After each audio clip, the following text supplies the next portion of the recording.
Pemirsa, mantan Menteri Perdagangan Thomas Trikasi Lembong sudah bebas setelah mendapat abolisi.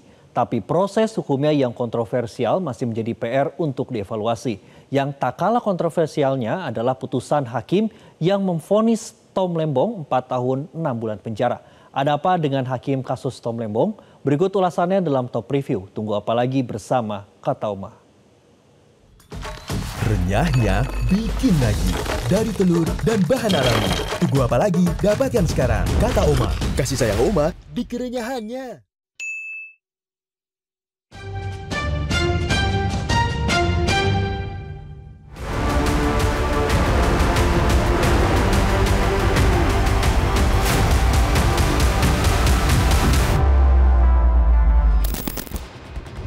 Jumat malam perhatian publik tertuju ke Rutan Cipinang, Jakarta Timur.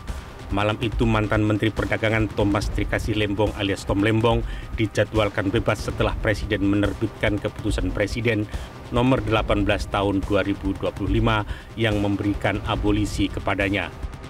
Pada pukul 10 malam akhirnya Tom Lembong keluar dari rutan. Ia tampak didampingi kuasa hukumnya Ari Yusuf Amir dan sahabatnya Anies Baswedan. Bagi Tom Lembong, pembebasan ini bukan hanya secara fisik, tapi juga pembersihan nama baiknya atas kasus korupsi impor gula saat dirinya menjabat sebagai Menteri Perdagangan. Sebagaimana diketahui, sidang vonis Tom Lembong digelar pada Jumat 18 Juli 2025. Majelis Hakim yang memvonis adalah Denny Arsan Fatrika sebagai Ketua Majelis Hakim dan dua hakim lainnya adalah Alvis Setiawan dan Purwanto S. Abdullah. Majelis Hakim memvonis Tom Lembong hukuman 4 tahun, 6 bulan penjara serta denda Rp750 juta, subsidiar 6 bulan kurungan. 1. Menyatakan terdakwa Thomas Trikasi Lembong telah terbukti secara sah dan meyakinkan bersalah melakukan tindak pidana korupsi secara bersama-sama sebagaimana dalam dakwaan primer. 2. Menjatuhkan pidana kepada terdakwa Thomas Trikasi Lembong oleh karena itu dengan pidana penjara selama 4 tahun dan 6 bulan. Dan pidana denda sejumlah Rp750 juta dengan ketentuan apabila denda tersebut tidak dibayar maka diganti dengan pidana kurungan selama 6 bulan. Kubu Tom Lembong telah melaporkan majelis hakim yang memvonis 4 tahun 6 bulan pada Tom Lembong. Laporan dilayangkan ke Mahkamah Agung dan Komisi Yudisial. Laporan dilayangkan sebagai bentuk kritik terhadap profesionalitas hakim dalam penegakan hukum. Kami sudah melakukan, bukan akan kemungkinan. Kami sudah melaporkan ini dan surat-surat ini ya kami harapkan pihak-pihak yang berkepentingan dalam hal ini, baik itu Komisi Yudisial maupun Mahkamah Agung memprosesnya. Kita bukan bicara tentang materi putusannya, tapi profesionalitas dari penegak-penegak hukum itu. Itu yang kita utamakan. Kasus Tom Lembong ini memang kontroversial sejak awal. Hal ini diungkap oleh Komisi 3 DPR RI.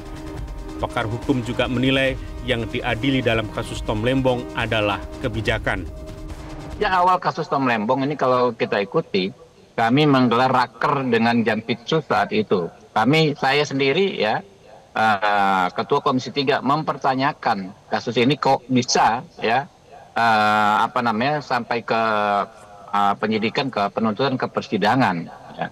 Karena kami melihat apa yang dilakukan itu adalah kebijakan. Jadi kalau ada motif politik, saya pikir tidak pas ya dikatakan bahwa ada kaitan dengan Pilpres dan lain sebagainya, karena saya sebagai orang yang dulu pun bersengketa ya, berseteru dengan Pilpres juga mempertanyakan. Tapi kalau ada masalah dengan penegak hukum kita ya dalam kasus penyidikan ini ya, ada kesalahan pelaksanaan tugas, saya melihat indikasi yang kuat gitu loh. Dan ini kan tetap terus kita kritisi sampai akhirnya Pak Prabowo ya mengambil sikap yang tegas ya, karena kalau mengikuti alurnya ya Pak Tom Lembong ini kan sudah divonis, sudah hampir nggak ada lagi upaya kesempatan bagi dia mengupayakan perbaikan nasibnya. Jadi sudah sangat tepat ya. Memang harus ada evaluasi juga. Ya. Kasus ini menggambarkan kepada kita bahwa ada pengadilan terhadap objektivitas, gitu. Ya, itu nomor satu. Kenapa saya katakan begitu? Karena dari rentetan beberapa menteri perdagangan sebelum dan sesudahnya itu tindakannya ada banyak yang sama. Maksud saya semuanya melakukan hal yang sama dengan Pak Tom Lembong. Tetapi kenapa kemudian kejaksaan hanya memilih Tom Lembong yang diadili gitu? Itu yang sampai sekarang jawabannya belum saya dapatkan gitu. Ya sampai sekarang itu belum saya dapatkan. Kenapa harus hanya Tom Lembong? Kalau memang kebijakan membuat impor gula dan sebagainya itu yang kemudian menguntungkan para pengusaha gitu ya, itu hanya Menteri Tom Lembong. Nah karena itu kemudian kesimpulan saya adalah yang pertama adalah itu kebijakan diadili ya.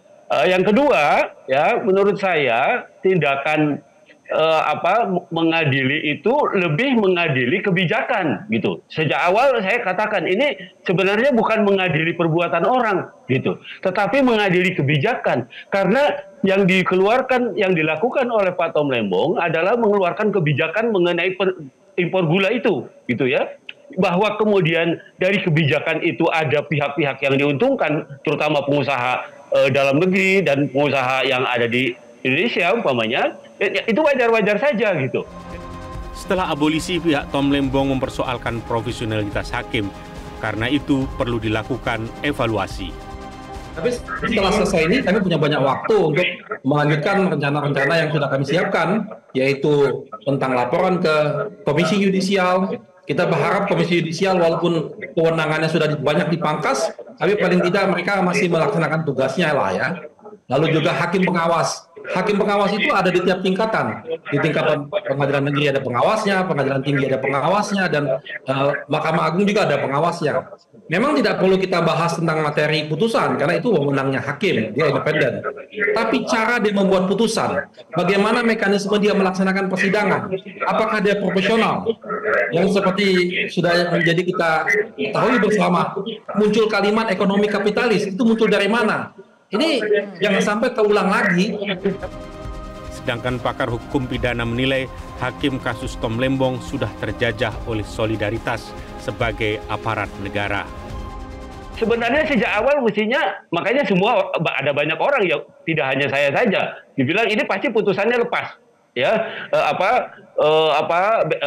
onslah gitu, ya onslapan gewis putusannya lepas. Tapi ternyata hakimnya menghukum. Nah itu artinya, karena itu kemudian saya buat pernyataan bahwa hakim itu sudah terjajah oleh solidaritas sebagai aparatur negara gitu. Jaksa dia mengikuti apa yang diminta oleh jaksa saja gitu, tanpa dia berdiri di atas objektivitas, berdiri di atas independensinya gitu. Nah itu yang menurut saya akhir-akhir ini memang agak hilang gitu ya. Di dunia peradilan itu hakim sebenarnya yang paling punya independensi, yang paling punya kewenangan, dia bisa dia bisa berdiri di atas kaki sendiri dengan kewenangannya, menjadi independen gitu. Tetapi ya yang terjadi ya memang seperti ini. Perjuangan untuk mengevaluasi sistem peradilan masih akan panjang. Dibutuhkan dorongan politik yang kuat agar majelis hakim yang seharusnya independen tak lagi terjerumus dalam solidaritas yang justru mencederai keadilan itu sendiri.